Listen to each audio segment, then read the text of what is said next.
Hi friends, இன்றைக்கி என்ன செய்ய போகிறோம்னா 6 லிட்டர் பாலை வச்சு ரசகுல்லா செய்ய போகிறோம். வாங்க பார்க்கலாம். 6 லிட்டர் பால் நல்லா பொங்கி வந்துருச்சு. அதில் வந்து ஒரு எலுமிச்சை பழம் ஃபுல்லாக புழிஞ்சு ஊற்றிடுங்க. பால் தெரிஞ்சு வந்துடும். ஒரு லேஸ் துணியில் எல்லாத்தையும் போட்டு ஆறுனதுக்கு அப்புறமா ஒரு லேஸ் துணியில் போட்டு நல்லா புழிஞ்சு அந்த சாறு சுத்தமாக வந்துடணும். சக்கை தனியாக இருக்கணும். அந்த மாதிரி பண்ணிடணும். நல்லா புளியணும். புழிஞ்சு எடுத்துங்க. லேசாக புழிஞ்சிங்கன்னா தண்ணியாக இருந்துச்சுன்னா அந்த பால்ஸ் வந்து ஜீராவில் போடும்போது உடஞ்சிரும்.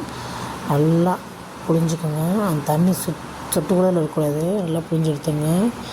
எடுத்துகிட்டு இதை நல்லா மசிச்சு விட்டுங்க. நல்லா மசிச்சு விட்டு எனக்கு இதில் 9 உருண்டை வந்துச்சு. நல்லா உருண்டை பிடிச்சி வச்சோங்க. இதெல்லாம் நல்லா பிசைஞ்சு போட்டிங்கன்னா கொஞ்சம் பசு நல்லாயிருக்கும். நல்லா பிசையணும். அப்போ சாஃப்டாக கொடுக்கும். நல்லா கலஞ்சி இது மாதிரி 9 உருண்டை பிடிச்சி எடுத்து வச்சுருக்கேன். வச்சுட்டு அடுப்பில் ஒரு செம்பு தண்ணி ஊற்றிருக்கேன். ஊற்றிட்டு அதில் வந்து 1 டம்ளர் ஜீனி போட்டிருக்கேன். ஜீனி பழம் நல்லா காய்ச்சினதுக்கு அப்புறமா ஏலக்காய் பொடி வச்சுருக்கேன். அதில் அப்படியே தூவி விட்டு இந்த ஏலக்காய் பொடி நல்லா கொதிச்சதுக்கு அப்புறமா இந்த பால்ஸ் எடுத்து வச்சுருக்கோம்ல, அந்த பால்ஸ் எடுத்து அதில் போட வேண்டியதான்.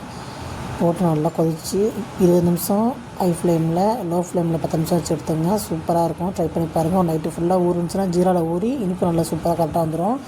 ட்ரை பண்ணி பாருங்கள். இந்த வீடியோ பிடிச்சிருந்தால் லைக் பண்ணுங்கள், கமெண்ட் பண்ணுங்கள், ஷேர் பண்ணுங்கள். மறக்காமல் சப்ஸ்கிரைப் பண்ணுங்கள். நீங்களும் ட்ரை பண்ணி பார்த்துட்டு எப்படி இருக்குன்னு சொல்லுங்கள். நான் ஃபஸ்ட் டைமாக ட்ரை பண்ணேன். நல்லா இருந்துச்சு. ட்ரை பண்ணி